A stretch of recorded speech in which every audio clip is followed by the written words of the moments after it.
Hello, relatives. Welcome to this week's Schlagbite for the week March 24th, 2014, entitled Walking in Darwin's Footsteps. It's been 3 weeks. I've been gone. I celebrated my birthday a little bit early this year with a bucket list gift to myself of a trip to the Galapagos.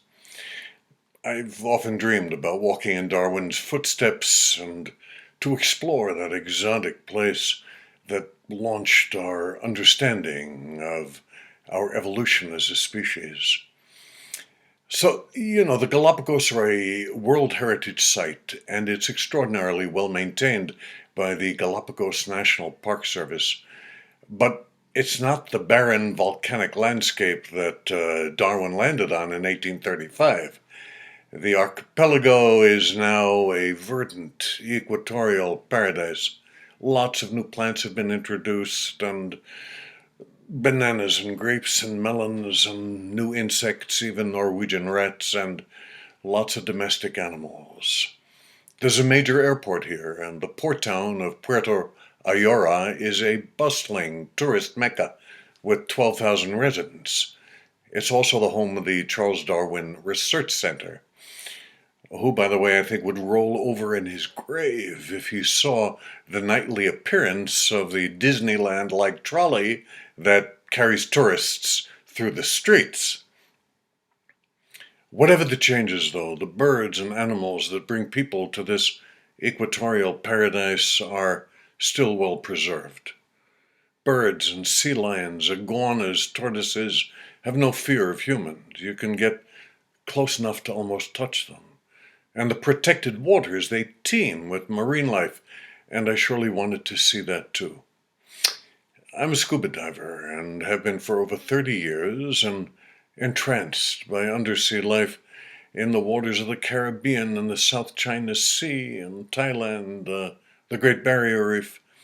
But it's been at least 3 years since I last dived, and Gordon Rocks in the Galapagos is a hard dive. There are strong currents, cold waters, and there are also big sharks. It was an opportunity that I didn't want to miss.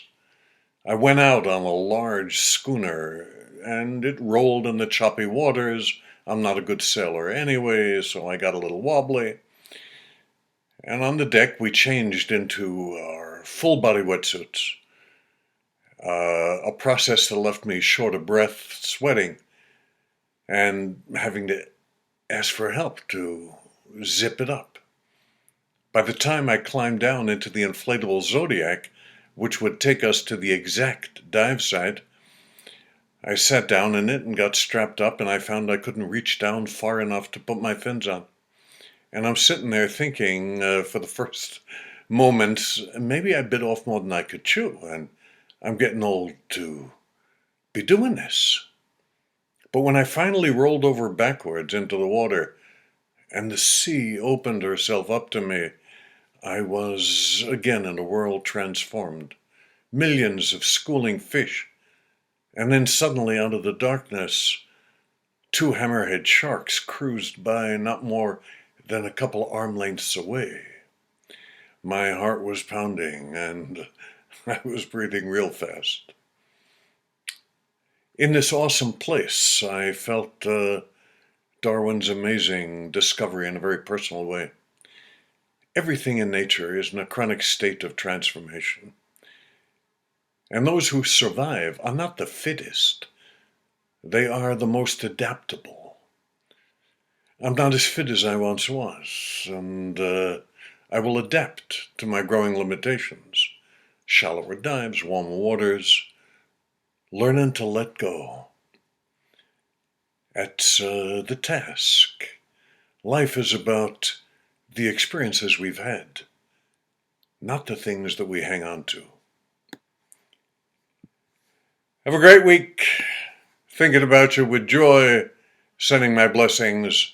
I say this for all my relations. Mitakwiyasi.